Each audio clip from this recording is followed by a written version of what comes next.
Hello बच्चों, मैं Arshad sir आपका स्वागत करता हूं अपने इस यूट्यूब वीडियो में। मेरे ये वीडियो सीजर क्लासेस के प्लेटफॉर्म पे मौजूद है। एक ऐसा प्लेटफॉर्म जो ऑनलाइन भी है, ऑफलाइन भी। तो प्यारे बच्चों, मुझसे कई बच्चों ने कहा कि सर जो प्रॉब्लम्स हैं, जो न्यूमेरिकल प्रॉब्लम्स हैं, स्पेशली एनसीईआरटी की प्रॉब्लम जो है, ये सॉल्व नहीं होती हैं, या इनके जो सोल्यूशंस हैं वो बहुत प्रॉपरली हमको समझ में नहीं आते हैं। और आप जानते हैं कि एनसीईआरटी के जो सोल्यूशंस हैं या एनसीईआरटी के जो क्वेश्चंस हैं वो कितने इंपॉर्टेंट हैं। कई एग्जाम्स में, नीट वगैरह पेपर में और बाकी और एग्जाम, कॉम्पिटिशन एग्जाम जो होते हैं, उनमें ये क्वेश्चंस बिना कुछ बदले पूरी की पूरी एक एक डिजिट मिलाकर रख दी जाती है। आपको अगर ये सोल्यूशन अच्छी तरह से आते हैं तो आप बहुत जल्दी से उनको सॉल्व करके आप आंसर निकाल सकते हैं। तो इसलिए मैं आपके सामने एनसीईआरटी सोल्यूशन के वीडियो लेकर आया हूँ। स्टार्ट कर रहा हूँ मैं क्लास 11th से, और मेरा पहला वीडियो इसमें है। टॉपिक जो चैप्टर है वो आप जानते हैं, क्लास 11 का जो सेकंड चैप्टर है न्यूमेरिकल सेक्शन का स्पेशली। और फर्स्ट पार्ट में तो थ्योरेटिकल पोर्शन है, फिजिकल वर्ड, तो आपके लिए ज़्यादा नहीं है इम्पॉर्टेंट। तो यूनिट्स एंड मेजरमेंट ये चैप्टर है आपका। इसके क्वेश्चंस मैं आपके सामने लेकर आया हूँ, सोल्यूशन इसमें आपको दूंगा एनसीईआरटी के। तो स्टार्ट करते हैं। पहला क्वेश्चन है, स्टार्टिंग के क्वेश्चन है थोड़ा आसान से है, तो हम लोग यहीं से स्टार्ट करते हैं। First, fill in the blanks. First question is the volume of a cube of side 1 centimetre is equal to how much cube. मैंने इनके आंसर सामने लिखे हैं इसलिए क्योंकि मैं जल्दी से आपको जस्टिफाई करा सकूं कि ये जो हमने जो किया है, ये हम लोग जो कर रहे हैं वो कितना सही कितना गलत है। पहला क्वेश्चन आपसे पूछ रहा है कि वॉल्यूम आपको एक क्यूब का पता करना है, साइड से लेंथ दी गई 1 सेंटीमीटर और वॉल्यूम आपको पता करना है मीटर क्यूब में। ओके, स्टार्ट करते हैं।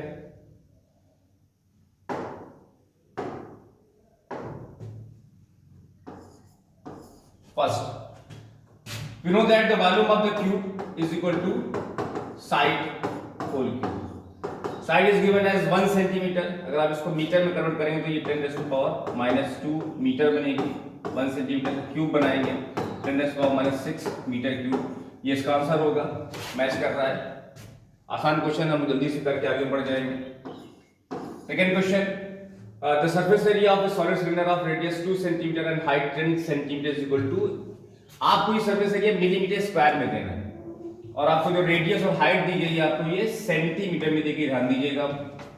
तो आप जानते हैं कि surface area of solid cylinder का फॉर्मूला जो होता है, इसमें ये कट सरफेस भी आती है जो कि 2 पाई आर एच होती है, और ये दो सर्कुलर सरफेस भी आती है जो कि पाई आर स्क्वायर और पाई आर स्क्वायर होती है। तो टोटल जो सरफेस एरिया आ जाएगा ये बन जाएगा 2 pi r h plus pi r square plus pi r square. It is 2 pi r h plus 2 pi r square, taking 2 pi r as common, 2 pi r h plus r. ये बन जाएगी surface area का formula. अब बाकी सारी value आप यहाँ रख दीजिए। 2 into 3.14 into r, radius is how much 2 centimetre. अगर आप इसको मीटर में कन्वर्ट करेंगे तो कितना बन जाएगा, मिलीमीटर सॉरी, तो ये बन जाएगा 20 millimetre.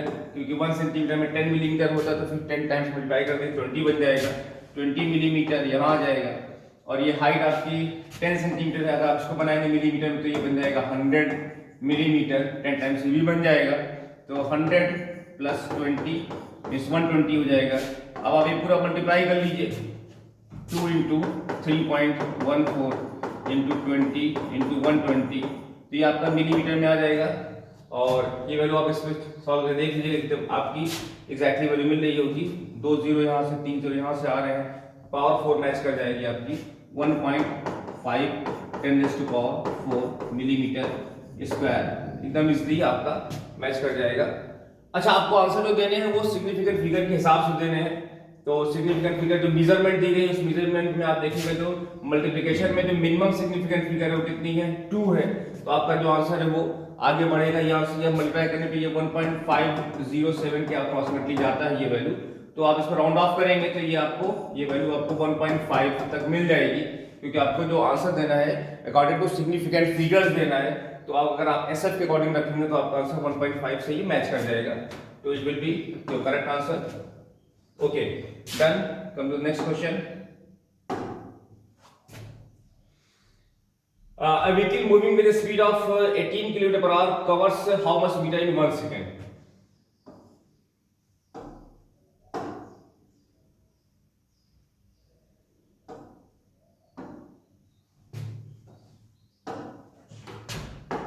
Okay, there is some problem. C part. We know that 1 kilometer per hour is equal to 1000 meter upon 60 into 60 second. अगर आप इसको कन्वर्ट कर दीजिए मीटर पर सेकेंड में तो आप देख रहे हैं it is 5/18 metre per second. The speed of a vehicle is given as 18 kilometre per hour. अगर आप इसको कन्वर्ट करेंगे मीटर पर सेकेंड में तो 18 into 5/18 cancel. It is 5 metre per second. That is 5 metre in 1 second. तो यहां पर आपका जो आंसर होगा ये 5 होगा. तो सी आपका मैच कर रहा है. डन. ओके, वीडियो लंबा हो सकता है इसलिए इसको कई पार्ट में लेकर जाना पड़ेगा क्योंकि चैप्टर लंबा है. क्वेश्चन नंबर क्वेश्चन काफी ज्यादा है. D part is the relative density of lead is 11.3. Its density in gram per CC and kilogram per metre cube. आपको ये दो आंसर देने हैं. Okay, what is relative density? Relative density RD. It is defined as the density of material. अब material यहां पर lead है तो लेड ही रख दिया जाएगा upon density of water at 4 degree centigrade. ये एनॉमलस बिहेवियर ऑफ वाटर से ये निकाला गया है. 4 डिग्री पे भी हमको कोई मतलब नहीं है. जब थर्मोडायनेमिक्स में हम लोग जाएंगे तो हम भी इसको डिस्कस करेंगे. तो ये आरडी का फॉर्मूला होता है किसी भी मटेरियल की डेंसिटी को निकालने के लिए उस मटेरियल की डेंसिटी में वाटर की डेंसिटी को डिवाइड कर दीजिए तो आपको उस मटेरियल की मिल जाएगी रिलेटिव डेंसिटी. तो लेड की रिलेटिव डेंसिटी गई है 11.3 और लेड की डेंसिटी आपसे पूछ रहा है डेंसिटी ऑफ लेड. ये पूछ रहा है कितना होगा और डेंसिटी ऑफ वाटर कितनी होती है अगर आप ग्राम पर सीसी में रखेंगे. Density of water this is 1 gram per CC. अगर ये सीजीएस में रखते हैं तो अगर आप इसको एसआई में रखते हैं तो ये 10³ या 1000 kg पर मीटर क्यूब होता है. तो हमको दोनों में आंसर देना है तो इसलिए पहले सीजीएस में रख लेते हैं. सीजीएस में ये 1 बन जाएगा तो फिर density of lead is equal to बन जाएगा 11.3 into 1 मींस 11.3 ग्राम पर सीसी. अगर आप इसी को कन्वर्ट करेंगे केजी पर मीटर क्यूब में तो आप जान रहे हैं समझ गए होंगे 11.3 into 10³ kg पर metre cube. This will be density of lead. Okay, अच्छा इसको आप मैच करा लीजिए. स्टैंडर्ड फॉर्म में नहीं है ये. इसमें फॉर्म क्या है? एक के नॉन जीरो के बाद डेसिमल लगता है. यहाँ पे 2 के बाद डेसिमल लगेगा. इस डेसिमल को आप यहाँ लेकर आएंगे. जब यहाँ आप लेकर आएंगे समझ आप इसको 10 से डिवाइड करेंगे तो 10 से यहाँ पर आपको मल्टीप्लाई करना पड़ेगा. तो बन जाएगा 1.13 10⁴ kg पर मीटर क्यूब. आपका ये आंसर भी मैच कर रहा है. ये भी मैच कर रहा है. ओके, चेक कर लीजिएगा. Come to the next question. Fill in the blanks by suitable conversion of units. Done. Second,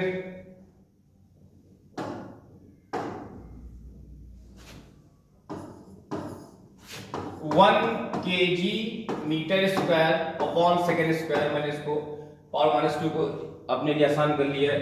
अब इसको आपको दिख रहा है इस पूरे एसआई को सीजीएस में कन्वर्ट करना है तो 1 kg kg इक्वल टू आप जानते हैं 10⁴ ये ग्राम बन जाएगा. 1 मीटर में 10⁴ सेंटीमीटर आता है तो स्क्वायर बन जाएगा अपॉन ये सेकंड में. सेकंड ऐसे ही रहेगा. सेकंड को सेकंड में कन्वर्ट करना है तो ये आपका बन जाएगा यहाँ से 4 0 यहाँ से 3 0 यहाँ से 10⁻7 10⁻7 ग्राम ये आपका बना है centimetre, gram centimetre square upon second square, ये आपका आंसर होगा बेस्ट। सही है। नेक्स्ट क्वेश्चन, 1 मीटर को कन्वर्ट करना लाइट ईयर में, तो 1 light year is equal to 9.46 × 15 metre होता है। अगर आप इसको कन्वर्ट करेंगे लाइट मीटर को कन्वर्ट करना है लाइट ईयर, इसको आप यहाँ लेके चले आएंगे तो ये बन जाएगा 1/9.46 × 15 लाइट ईयर बन जाएगा। अब इसको सॉल्व कर लीजिए। सॉल्व करने के लिए यहाँ डेसिमल हटा दीजिए, 2 जीरो ले आइए, कम पड़ेगा 0, एक 0 और बढ़ा दीजिए, एक 0 यहाँ बढ़ाकर 16 कर दीजिए, नीचे भी करना पड़ेगा। अभी बन जाएगा 1000 अपॉन, इसको ऊपर ले जाइएगा तो ये बन जाएगा 1000 upon 946 10⁻⁻16 light year is equal to 1 metre. Okay, अभी आगे हम सॉल्व करें तो 1000 को हम डिवाइड कर दें अगर, तो 946 और ये 1000 एक बार जाएगा, ये 946 बन जाएगा, तो 6 का 4 9 जाएगा 5, ये खत्म यहाँ पर। और उसके बाद अभी कम पड़ रहा है तो ये डेसिमल 0, अभी कम है, एक 0 बढ़ाया, 0 बढ़ा दिया, और ये इसके बाद 95 में 5 टाइम जा रहा है, ये आप चेक कर लीजिए, एकदम आसान से दिख रहा है। तो ये वैल्यू आपकी आ गई। आगे मैं नीचे लेके जा रहा हूँ, मतलब नहीं हमें 1.05 10⁻⁻16 लाइट ईयर। तो ये हमारा ऑप्शन ठीक है। हाँ, ऑप्शन में आंसर क्या दिया गया, ठीक। अब देखिए हमने क्या किया है, हमने 1 में 9.46 को डिवाइड किया है, तो डिवीजन और मल्टीप्लिकेशन में मिनिमम सिग्निफिकेंट फिगर के अकॉर्डिंग आंसर दिया जाता है। तो इसमें SF 1 है, इसमें SF 3 है, तो हमारा जो आंसर होगा वो मिनिमम सिग्निफिकेंट फिगर मतलब 1 होगा, तो 1 के ऊपर लेकर आएंगे हम, तो ये इतने को हम ड्रॉप कर देंगे, तो ये 1 बन जाएगा 1 10⁻⁻16 मीन्स आपका ऑप्शन जो है आंसर जो है 10⁻16 वो एकदम करेक्ट आपका आ रहा है। ओके, चेक कर लीजिएगा। आगे बढ़ रहा हूं मैं।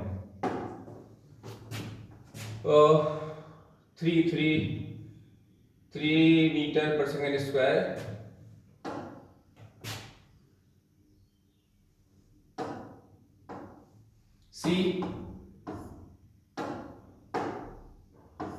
C part, we have to convert 3 meter upon second square into how much kilometer upon r square। Okay, तो 3 कहीं छोड़ दिया, 1 किलोमीटर में कितना किलोमीटर बनेगा आप जानते हैं, तो 10⁻³ किलोमीटर यहाँ जाएगा आपका, ये अकेला मीटर है ये, तो किलोमीटर बनेगा ये, और ये सेकंड है, तो 1 आवर इज इक्वल टू कितना होता है, 1 hour is equal to 60 × 60 second होता है, तो ये मीन्स 3600 सेकेंड हो जाएगा 1 आवर। तो 1 सेकेंड इज इक्वल टू बन जाएगा 1/3600 आवर। तो अब आप यहाँ पर रखेंगे तो यहाँ पे स्क्वायर लगा सेकेंड का, तो ये आपका बन जाएगा 1/3600 × 3600 और स्क्वायर बनेगा, अगर आप इसका स्क्वायर लगाएंगे तो अब ये पूरी वैल्यू आपको सॉल्व होने के बाद कितनी बनेगी, 3, ये ऊपर चला जाएगा, 36 × 36 कर दे रहे हैं, 2 2 4 0 यहाँ से निकाल ले रहे हैं, और उसके बाद ये 10⁻³ ये वाला बच रहा है, और ये किलोमीटर अपॉन और स्क्वायर बन रहा है। और इसके बाद आप इसको देखिए, सॉल्व करिए, तो एक पावर तो 4 यहाँ से जा रही है, 1 बच रहा है यहाँ पर, और ये आपका 36 × 36 कितना बन जाएगा भाई, ये वैल्यू आपकी बन जाएगी 36 3 36 18 3 21, और ये 3 18 8 1 9 1 10, चेक कर लेना गलत होगा तो ये 9 और ये 2 और ये 1। अब इसी में 3 से मल्टीप्लाई करना बाकी है, तो ये हो जाएगा कितना, 3 6 18 8 1 27 28 8 2 और 3 दूनी 6 2 8 और ये 3 3 8 8 8, और ये आपकी वैल्यू आ गई कितनी, 3888 10⁻⁴ 1 किलोमीटर और स्क्वायर। अब इसको हम स्टैंडर्ड फॉर्म में लेकर आएंगे तो यहाँ पे डेसिमल लगाना पड़ेगा, तो फिर डेसिमल लगाने के लिए क्या करना पड़ेगा हमको, यहाँ पर 10⁻³ यहाँ पर मल्टीप्लाई करना पड़ेगा, क्योंकि हमने 1000 से डिवाइड किया, 1000 से हमको यहाँ पर मल्टीप्लाई करना पड़ेगा, तो ये 3.9 बन जाएगा और 10⁻⁴ किलोमीटर अपॉन आर स्क्वायर बन जाएगा। ये आंसर आपका एग्जैक्टली मैच कर रहा है। मैंने राउंड ऑफ किया इसको कहाँ तक भाई, 2 प्लेस तक, क्योंकि 3 आपके यहाँ पर एक न्यूमेरिकल कांस्टेंट है, तो मेजरमेंट में जो मिनिमम सिग्निफिकेंट फिगर्स होते हैं उसके अकॉर्डिंग आपको आंसर देना होता है। तो मेजरमेंट में आपका जो आ रहा है ये कांस्टेंट, इसके अकॉर्डिंग आप आंसर नहीं देंगे, मतलब इसको आप 4 नहीं बनाएंगे, बल्कि क्या करेंगे, इसको आप 2 प्लेस तक लेकर जाएंगे, 2SF बनाएंगे, क्योंकि आपके पास जो है, आपके पास जो वैल्यूज आप मल्टीप्लाई कर रहे हैं वो 36 कर रहे हैं, बाकी ऑर्डर में चला गया है, इसलिए हम 3.9 तक लेकर जाएंगे, ये हमारा आंसर होगा, इससे आप मैच करा देंगे। ठीक ओके, चेक कर लेना बच्चों, कैलकुलेशन में कोई प्रॉब्लम हो, गलती की हो हमने, चेक कर लेना, क्योंकि मैं आपके सामने मैन्युअली कर रहा हूँ, कैलकुलेटर से यूज नहीं कर रहा हूँ मैं यहाँ। Okay, D part is,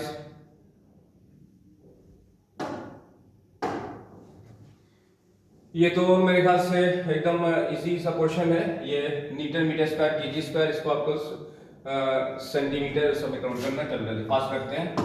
G is equal to 6.67 10⁻⁻11 newton को मैं यहाँ पर कन्वर्ट कर लूँ केजी वगैरह में, क्योंकि वहां पर आपको ग्राम दिख रहा है इसलिए। तो 1 newton is equal to how much, 1 newton is equal to KG metre upon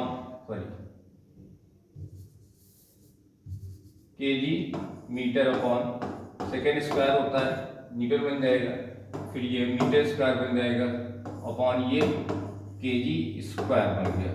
सही मैंने किया है, जो दिया गया था ठीक है, 1 केजी से 1 केजी भैया गए, और उसके बाद क्या बचेगा, यहाँ पर मीटर क्यूब बचेगा, ठीक है, सेकेंड स्क्वायर इनवर्स में जाएगा, ठीक है, और केजी जाएगा इनवर्स में, सही, ठीक है। तो ये वैल्यू आपकी बनेगी कितनी, 6.67 10⁻⁻11 और ये मीटर क्यूब और ये upon second square into KG, ये बन रहा है आपका एसआई अकॉर्डिंग। ये याद रखना है केजी अपॉन 1 है, अगर आपको दिक्कत हो मैथमेटिक्स के अकॉर्डिंग मैं सेट कर दे रहा हूँ, केजी अपॉन 1 है तो पलटेगा तो 1 ऊपर जाएगा, केजी नीचे आएगा, मींस केजी आपका सेकंड स्क्वायर के साथ ही आएगा। ये देखिए मैंने यहाँ पर साफ करने की कोशिश की है, ये है। अब आपको इसको पूरे कन्वर्ट करना है जिसमें सेंटीमीटर में। वीडियो पॉज करके रोक के आप देख सकते हैं, समझ सकते हैं, अगर कुछ फास्ट हो जा रहा है तो। ये केजी अपॉन 1 है, ये पलटेगा तो 1 ऊपर जाएगा और केजी नीचे आएगा, साथ में आएगा। तो मीटर को हम बनाएंगे सेंटीमीटर में, ठीक है, ये तो मेरे ख्याल से बहुत फास्ट आप कर सकते हैं। -11 मीटर बनाएंगे सेंटीमीटर में, तो फिर आपका ये 10⁻² बन जाएगा सेंटीमीटर, ये क्यूब आ जाएगा बाहर, और नीचे सेकंड ही रहने देना है, क्योंकि वहाँ सेकंड ही छोड़ रखा है सेकंड। और केजी ग्राम बनाना है तो ग्राम बनाएंगे तो 10⁻³ ग्राम बन जाएगा। अब ये आपको देखिए दिख रहा है 6.67 10⁻⁻11 और ये 10⁻6 यहाँ से आ जाएगा, और सेंटीमीटर क्यूब बन जाएगा। और यहाँ कितना बच रहा है भाई, 10⁻3 नीचे से आ रहा है यहाँ पर, ठीक है, और ये सेकेंड स्क्वायर और ये इंटू ग्राम बन रहा है, तो मैच कर रहा है। बस ये चेक कर लो कितना हो गया भाई,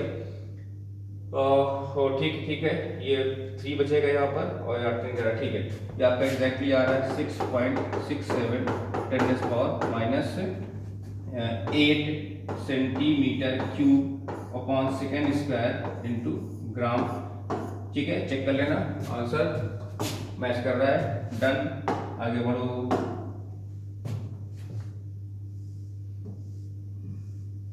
लीजिए भाई,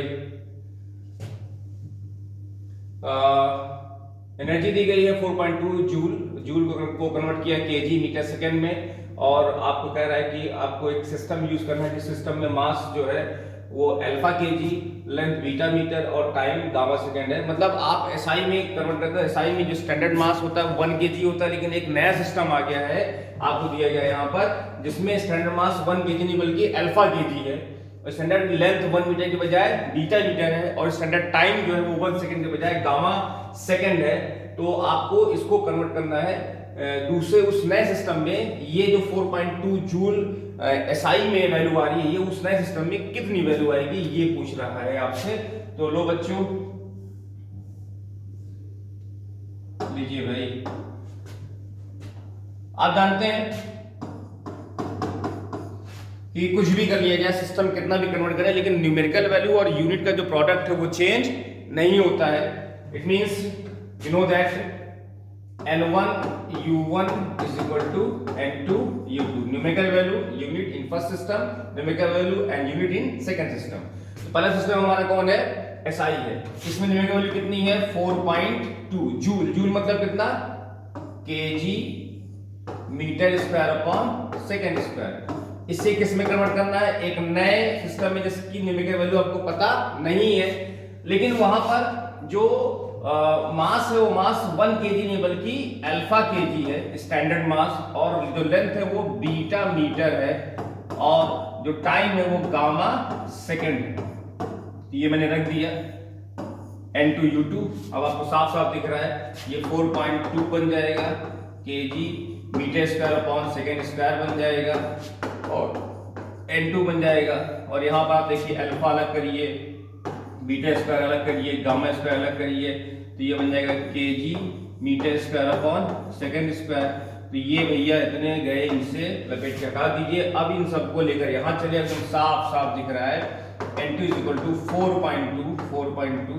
थोड़ा सा ये भैया ये 4.2 इसको यहाँ लेकर जाएंगे तो अल्फा तो पावर 1 में था, ये नीचे आके ऊपर लेके जाओगे तो अल्फा की पावर -1 बन जाएगा। बीटा जो प्लस में था वो यहाँ नीचे आएगा, फिर ऊपर लेके जाओगे तो पावर में ये -2 बन जाएगा, और गामा स्क्वायर जो नीचे था यहाँ पर ऊपर ऑलरेडी आ जाएगा, तो गामा स्क्वायर ही रहेगा। तो ये आपका आंसर है जो आपको प्रूफ करने को कह रहा है। लीजिए ये आपका मैच कर रहा है, मिला लीजिएगा आराम से, ध्यान से। फोर्थ पार्ट में तो यार कुछ नहीं है, एकदम लॉजिक सी, रीजनिंग सी है, जल्दी से खत्म करो। इसमें बोल रहा है कि आपको कोई चीज स्मॉल या लार्जर बतानी होती है, तो आप किसी के रिस्पेक्ट में बताते हो, किसके रिस्पेक्ट में ये लार्जर है या इसके रिस्पेक्ट में ये स्मॉलर है। तो वही काम हमें करना है, यहाँ पे दिया गया है atoms are very small objects. ठीक है, किसके रिस्पेक्ट में स्मॉलर ऑब्जेक्ट्स हैं? बता दो, यूनिवर्स के रिस्पेक्ट में। हो गया पहला काम। जेट प्लेन क्या कर रहा है? ओके, जेट प्लेन क्या कर रहा है? जेट प्लेन आपका मूव कर रहा है विद ग्रेटर स्पीड, तो किसके रिस्पेक्ट में उसकी स्पीड ग्रेटर है? मान लो respect to a person moving on a road without any vehicle, कोई पैदल चल रहा है पेडेस्ट्रियन है, उसके रिस्पेक्ट में उसकी स्पीड बहुत ज्यादा है। चींटी मान लो, चींटी के रिस्पेक्ट में स्पीड बहुत ज्यादा है। ठीक है, ये भी। दूसरा कौन है? The mass of Jupiter is very large, तो जुपिटर का मास लार्ज है किसके रिस्पेक्ट में? मान लो एटम, रिस्पेक्ट टू एटम, वो भी खत्म हो गया। और air inside the room contains a large number of molecules, तो किसी रूम में एयर्स के मॉलिक्यूल बहुत ज्यादा है, किसके रिस्पेक्ट में ज्यादा है? किसी माचिस के डिबिया में, मैच बॉक्स में जो मॉलिक्यूल्स उससे बहुत ज्यादा है। ये भी हो गया आपका। Proton is much more massive than electron, electron के रिस्पेक्ट में ये यहाँ खुद बोल दिया है। तो प्रोटॉन का मास कितना होता है भाई? प्रोटॉन का मास 10⁻27 होता है, केजी ऑर्डर होता है, इसका -31 केजी होता है। तो फिर आप देख लीजिए ये ऑर्डर, इस ऑर्डर में it is 4 times proton heavier है, 10,000 गुना ज्यादा हैवियर, तो है वही ज्यादा। ठीक है, ये बात सही है, जस्टिफाइड हो गया। और एफ पार्ट कौन सा है? The speed of sound is much smaller than the speed of light. Sound की स्पीड कितनी होती है नॉर्मली? अगर हम टेम्परेचर वगैरह की बात करें, छोड़ दें तो 330 या 328 मीटर पर सेकेंड होती है। और लाइट स्पीड कितनी होती है भैया? 3×8 मीटर पर सेकेंड। बहुत बड़ी वैल्यू है भैया, ऑर्डर चेक कर लो। तो फिर लाइट की स्पीड तो इससे बहुत ज्यादा है ही। ठीक है, तो ये भी आपका जस्टिफाइड है। ओके, आगे बढ़ जाइए, डन।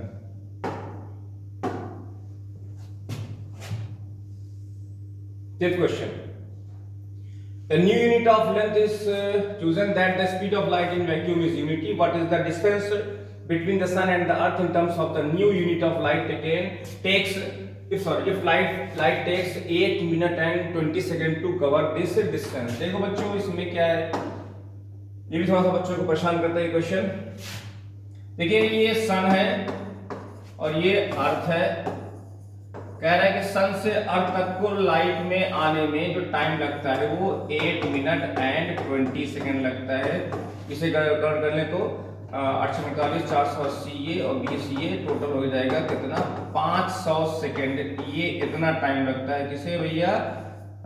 सन रेज को अर्थ तक पहुंचने में। तो हम लाइट स्पीड जानते ही हैं जितनी होती है 3 लाख मीटर पर सेकंड होती है। तो कह रहा है कि अब आपको एक ऐसा सिस्टम यूज करना है जिस सिस्टम में जो स्पीड ऑफ लाइट है वो 3 लाख नहीं हो, कितनी बन जाए, 1 बन जाए। 1, अब ये 1 मीटर पर सेकंड नहीं होगा, 1 एक नए सिस्टम की यूनिट होगी, उसका नाम कुछ भी कर सकते हैं, हमको नहीं बताया कि हम सोचेंगे भी नहीं। तो स्पीड ऑफ लाइट कितनी करनी है आपको, 1 करनी है, ठीक है, 1 यूनिट करनी है। तो 1 यूनिट कैसे करोगे भाई, स्पीड का फॉर्मूला क्या होता है, स्पीड का फॉर्मूला होता है, स्पीड का फॉर्मूला होता है डिस्टेंस अपॉन टाइम टेकन, ठीक है। वेक्टर स्केल पे हम नहीं जा रहे हैं तो ये भी बहुत आगे की बात है, तो डिस्टेंस डिस्कशन के चक्कर में नहीं पड़ रहे हैं। तो speed is equal to distance upon time है, तो फिर भैया टाइम कितना है, 500 सेकंड लगना है। डिस्टेंस कितना रखना है, जितना भी रखना है इतना रखना है कि ये वैल्यू कितनी आ जाए, ये वैल्यू कितनी आ जाए, 1 आ जाए। कितनी, जितना भी आप रखिए डिस्टेंस को एक ऐसी यूनिट रखिए कि आपको ये वैल्यू कितनी मिले, 1 मिले। अब 1 तो तभी मिल पाएगा जब यहां पर कितना आता हो, 500 आता हो। यानी एकदम आसानी से आप समझ गए कि जो न्यू लेंथ होगी इन न्यू सिस्टम वो कितनी होगी, वो होगी 1 नहीं, गलत मैं करके 1 नहीं, कितनी हो जाएगी, 500 यूनिट। अब वो उस यूनिट का नाम मीटर कर नहीं सकते, कुछ होगा जो होगा रखा है वो सोचा जाए, हमको सोचना नहीं, हमको चक्कर पढ़ना भी नहीं है। तो ये 500 न्यू यूनिट बन जाएगी, ये हमारा आंसर होगा, मैच कर रहा है।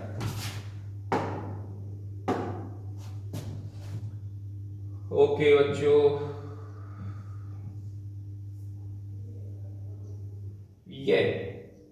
ये अच्छा क्वेश्चन है, मैंने इसके लिए आपके लिए थोड़ा सा कुछ एक्स्ट्रा पढ़ किया है और आपको दिख रहा होगा।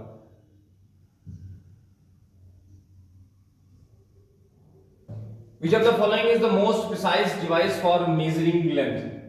Vernier calipers with 20 divisions on the sliding scale. पहला पार्ट, दूसरा स्क्रू गेज, तीसरा लाइट के लिए। तो पहले एक करके देखते हैं। ये देखो vernier calliper, vernier calliper screw gauge एक ऐसा पार्ट है जो कि एनसीईआरटी में या थ्योरी में बहुत पढ़ाया नहीं जाता है, लेकिन प्रैक्टिकल में इसका बहुत यूज होता है। और इसके बाद 12th के बाद तो बहुत यूज करना होता है, जहाँ भी आप अगर बीटेक वगैरह करते हैं तो इंस्ट्रूमेंट में आपको इसे यूज करना पड़ता है। तो ये आता नहीं है बहुत लोगों को और इस पर हम कंफ्यूज रहते हैं, तो इसलिए मैंने थोड़ा सा आपको इसका कॉन्सेप्ट देने की कोशिश की है यहाँ पर। तो क्वेश्चन तो कुछ और है, यहाँ पे जो डायग्राम वो उस हिसाब से नहीं मिला, लेकिन तो भी मैं आपको समझाने की कोशिश करता हूँ। देखो बच्चों, होता क्या, वर्नियर कैलिपर्स के बाद देखते हैं। वर्नियर कैलिपर्स में 2 स्केल होती है, एक वर्नियर स्केल, दूसरी मेन स्केल। मेन स्केल आपकी मीटर स्केल होती है, मेन स्केल आपकी कैसी स्केल होती है, मेन स्केल आपकी मीटर स्केल होती है, जो जिस पर नॉर्मली जो डिवीजन बने होते हैं, वो जो स्मॉलेस्ट डिवीजन होता है मेन स्केल पे वो आपका होता है किसमें, मिलीमीटर में होता है। उसमें एक डिवीजन 1 मिलीमीटर का होता है मीटर स्केल में, कहां पर, मेन स्केल के लिए।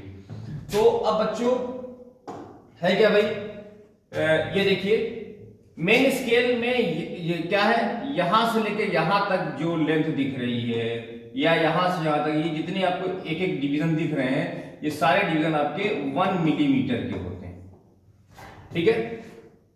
अब आपको साफ मैंने दिखाया यहाँ पर कि देखिए वर्नियर स्केल में क्या है, वर्नियर स्केल में 1 2 3 4 5 6 7 8 9 10 डिवीजन बने हुए। वर्नियर स्केल के 10 डिवीजन किसके बराबर हैं, मेन स्केल के देखिए तो 1 2 3 4 5 6 7 8 9, एग्जैक्टली 9 डिवीजन के बराबर, ठीक है। Means 10 division of vernier scale is equal to 9 division of main scale, exactly इस डायग्राम में। क्वेश्चन कुछ और दिया, मैं आता हूं उस पर। तो अब अगर आपसे कहा जाए इन दोनों स्केल को मिलाकर हम सबसे छोटी लेंथ कौन सी नाप सकते हैं, जो सबसे छोटी लेंथ या सबसे छोटा ऑब्जर्वेशन किसी भी इंस्ट्रूमेंट से होता है उसी को हम बोलते हैं लीस्ट काउंट। इस आपसे हम पूछें कि what is the least count of vernier scale, वो कैसे निकाला जाएगा। तो आप देखिए इन दोनों स्केल के कॉम्बिनेशन से, ये देखिए ये है मेन स्केल की एक रीडिंग मींस 1 डिवीजन, और ये है वर्नियर स्केल का 1 डिवीजन। अगर आप मेन स्केल के 1 डिवीजन में से वर्नियर स्केल का 1 डिवीजन घटाते तो आपको दिख रहा है ये इतना गैप, ये जो दिख रहा है ये वो गैप है जो स्मॉलेस्ट है।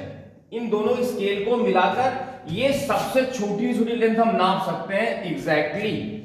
इसको हम लिख सकते हैं, वैल्यू बता सकते हैं, हम बता सकते हैं कितनी न्यूमेरिकल वैल्यू है इसकी। तो यही वो सबसे छोटी स्मॉलेस्ट लेंथ है जो कि लीस्ट काउंट होगी इस वर्नियर कैलिपर्स की। यानी कि कैसे निकालेंगे हम लीस्ट काउंट, कैसे निकालेंगे लीस्ट काउंट निकालने का फॉर्मूला जो बनेगा वो क्या बनेगा, ये देखिए one main scale division minus 1 vernier scale division, ये बनेगा। अब ये है कितना, 1 मेन स्केल डिवीजन है कितना 1 मिलीमीटर, और 1 वर्नियर स्केल डिवीजन है कितना, उसके लिए देखिए ऊपर दिख रहा है 10 division of vernier scale is equal to 9 division of main scale. तो अगर हम इसको ऊपर कर दूं, जगह नहीं है, मैं यहां कर दूं, अगर इसी में 1 डिवीजन मैं करूं तो 1 डिवीजन ऑफ वर्नियर स्केल बन जाएगा, ये 10 नीचे आ जाएगा 9/10 डिवीजन ऑफ मेन स्केल। और मेन स्केल का एक डिवीजन होता है कितना है 1 मिलीमीटर होता है। तो अगर इस डिवीजन को मिलीमीटर में लिखेंगे तो कितना बनेगा 9/10 इंटू 1 मिलीमीटर, मतलब कितना बन जाएगा ये बन जाएगा 9/10 millimetre. This is the 1 division of vernier scale, वो यहां लाकर रख दीजिए, मींस 9/10 मिलीमीटर, ये हो गया वर्नियर स्केल का डिवीजन।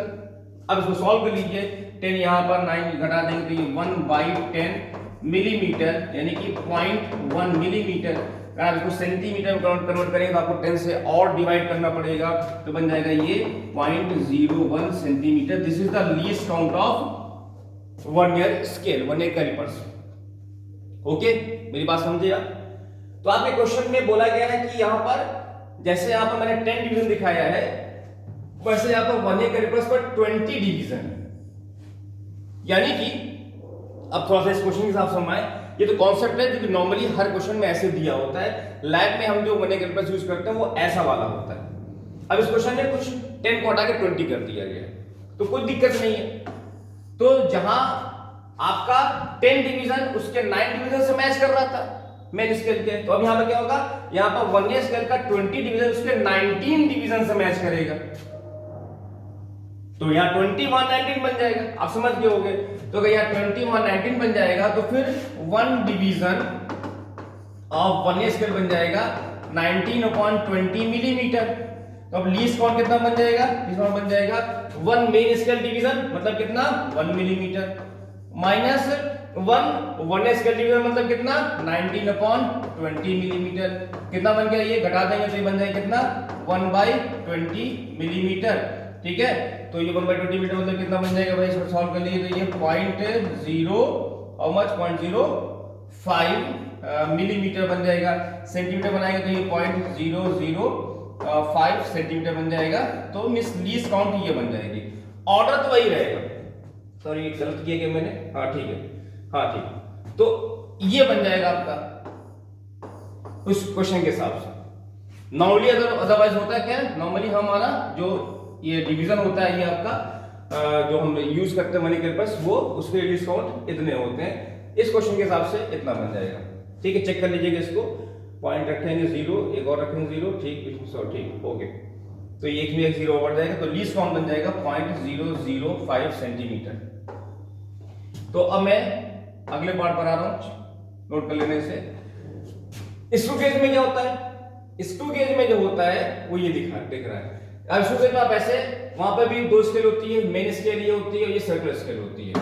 तो जो मेन स्केल होती है, मेन स्केल में भी 1 डिवीजन जो होते हैं वो 1 मिलीमीटर के होते हैं, सब 1 मिलीमीटर के होते हैं, और इसको आप पूरा ऐसे ऐसे घुमाते हैं, एक पूरा साइकिल घुमाते हैं। जब आप एक राउंड पूरा घुमाते हैं तो यहाँ पर 100 डिवीजन बने होते हैं, तो ये एक राउंड पूरा घूमता मतलब 100 डिवीजन पूरे घूमते हैं, तब ये 1 मिलीमीटर ये आपकी ये एक पिच जो चूड़ी बनी है, जो पिच भी बोली जाती है, वो आगे पीछे होती है। यानी कि 1 मिलीमीटर इसको खिसकाने के लिए, इधर ये इधर खिसकाने के लिए आपको इसको पूरा एक राउंड चलाना पड़ता है। मतलब ये 100 डिवीजन जब ये घूमेगा तभी 1 मिलीमीटर क्या होगा, ये आगे पीछे बढ़ेगा।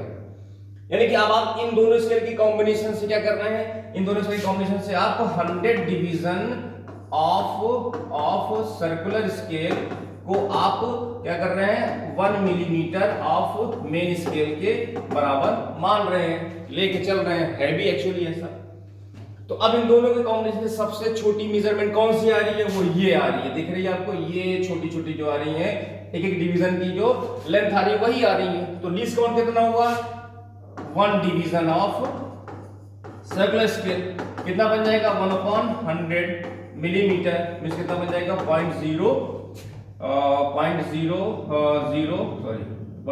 ज्यादा जीरो हो गया यार 0.01 मिलीमीटर, यानी कि 0.001 सेंटीमीटर, ये हो जाएगा लीस्ट काउंट किसका हो जाएगा, लीस्ट काउंट किसका स्क्रू गेज का, ठीक है।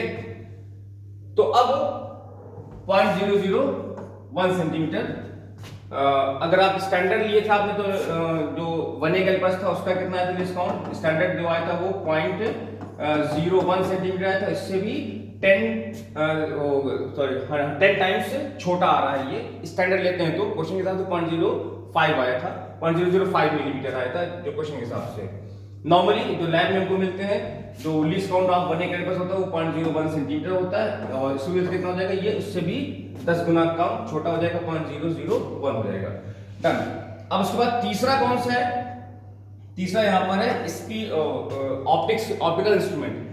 ऑप्टिकल इंस्ट्रूमेंट जो होते हैं वो वेव ऑप्टिक्स के बेसिस पर काम कर रहे होते हैं। तो वेव ऑप्टिक्स है क्या, वेव ऑप्टिक्स एक ऐसा ब्रांच है जहां पर लाइट को यूज करते हैं, लाइट की वेवलेंथ के अकॉर्डिंग वहां पर ऑप्टिकल इंस्ट्रूमेंट की मैग्निफिकेशन या मैग्नीफाइंग पावर डिसाइड होती है। मतलब वहां पर जो मेन जो कॉन्सेप्ट हमको समझना है वो बहुत बाद में हम लोग 12th में देखेंगे क्या क्या चीजें आती है।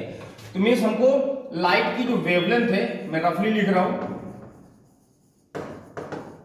एग्जैक्टली नहीं लिख रहा हूं मैं, आसान करेक्शन करने के लिए, वो इस के ऑर्डर की होती है।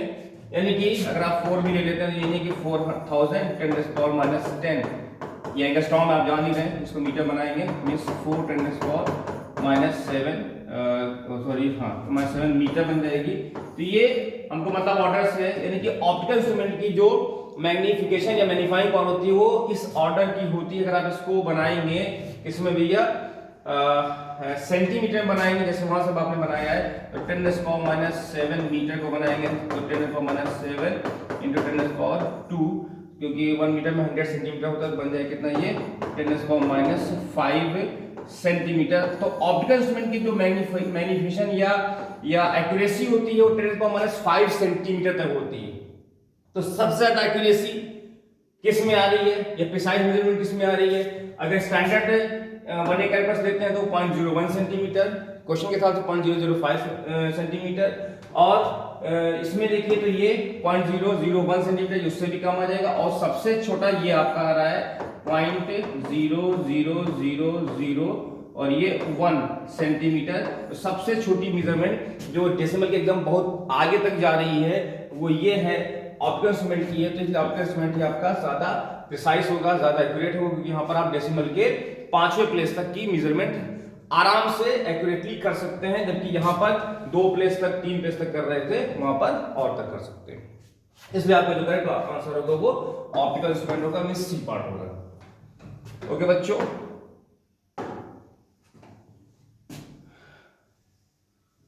अब हम लोग नेक्स्ट वीडियो में मिलते हैं, क्योंकि क्वेश्चन ज्यादा हो गए हैं। अब नेक्स्ट वीडियो में अगला बनाता हूं इसके बाद। Thank you.